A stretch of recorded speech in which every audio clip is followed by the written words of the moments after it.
G'day! In today's video, I'm replacing the thermal paste on this GTX 1080Ti Rog Strix, or Strix Rog, however you want to describe it. This one does also have got a damaged fan here. Sadly, I don't have a replacement fan for it, so I won't be able to go down the path of doing that. Granted, it's spinning it at various speeds, it doesn't seem to be that out of balance to generate any noise, so that is a good thing. Anyway, let's get into it and replace the thermal paste. To begin with, we're going to have to take off this back plate that's here. So that's going to more than likely be a bit of a challenge, actually. Granted, we might actually be able to we might be able to leave that. So I'm going to proceed with the screws that I can see, 1, 2, 3, 4, 5, 6, and see where we end up there. Hopefully the cooler itself comes off as two parts and doesn't require a full dig to get into it. We'll see. This one I'm assuming hasn't had the thermal paste replaced on it before, because looking at it, the sticker here is still perfectly intact. So in turn, I would assume that this has never had thermal paste replaced. Being a 1080 Ti of some age, I'm going to assume that this has, bingo, we're lifting. I'm going to assume the thermal paste on this is rather dry. I'm going to fold this over like a book. And from here, we can see one graphics card. I'll start with cleaning up the thermal paste on this very large cooler. So we zoom in here. I'm going to get some tissue paper and give this a clean. It was a bit deceiving that the bracket on the card itself, with all the various screws to the back plate, looks like it does contain a lot more than, or would actually require a lot more disassembly. Luckily for us, it did not. There's some thermal paste here. Got some isopropyl alcohol on this tissue. Got a wipe. Looking like a mirror. Beautiful. You can almost read the writing from the dye that's been on there. So that is very shiny. So you should be able to see me waving to it right here. There we go. So that is one premium cooler. Go over this way. We can see that this dye has needed some love. It's not looking good. Do the same. Isopropyl alcohol on here. Give it a wipe down. That stuff is fairly dry. Even the stuff around the outsides of it. Put a bit more on here, and I'll use a thin bristled toothbrush just to lightly scratch over it.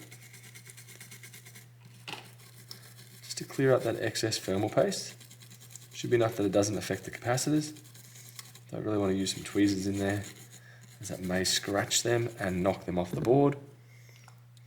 Okay, put some more on here, flood that thing, go over it a bit more. There we go. And now if I go over it here, that should clear up the majority of that thermal paste. Not quite, there's still a little bit there, but I'm not going to risk it any further than what we've already done. That should be ample. There we go. Next up, I'm going to use some Deep Cool Z5 thermal paste. Pretty much anything should be alright to replace it with. Basically, that other stuff's too far dry and beyond its usable life, so I wouldn't bother. If you can replace it, it's definitely worthwhile doing. Now smear this around with the little included spatula.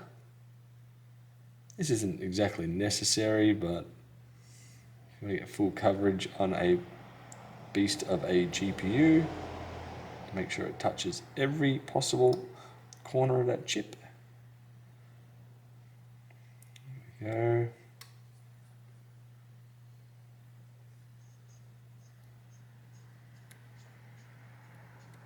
Looking pretty good.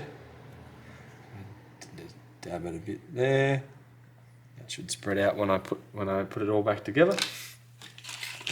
Now looking at it, This does have a optional RGB header, which is kind of funny. Down here, we have, I'm not too sure what we got going on.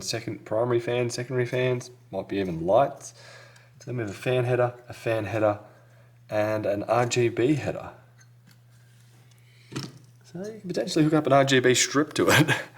Kind of funny, but you could if you want to. Anyway, we'll zoom out now. What I'm wanting to do is fold this over now. So I'll fold that over, lift up the card, and I put the cooler down first.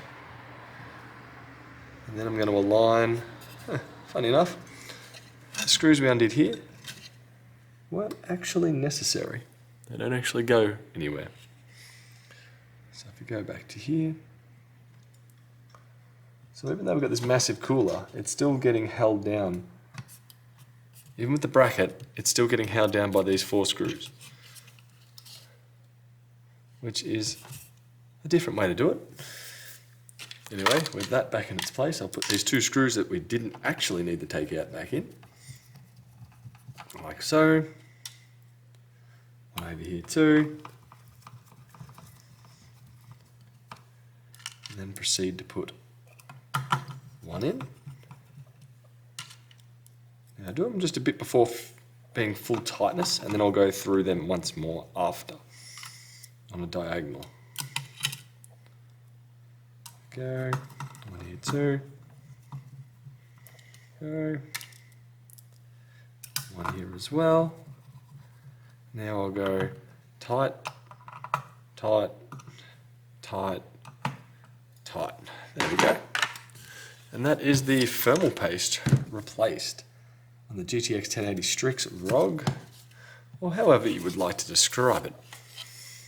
If you want to look at it, there's the model number there. The ROG Strix GTX 1080Ti 11GB model gaming. Hope this helps, and I'll see you guys in another video. Bye.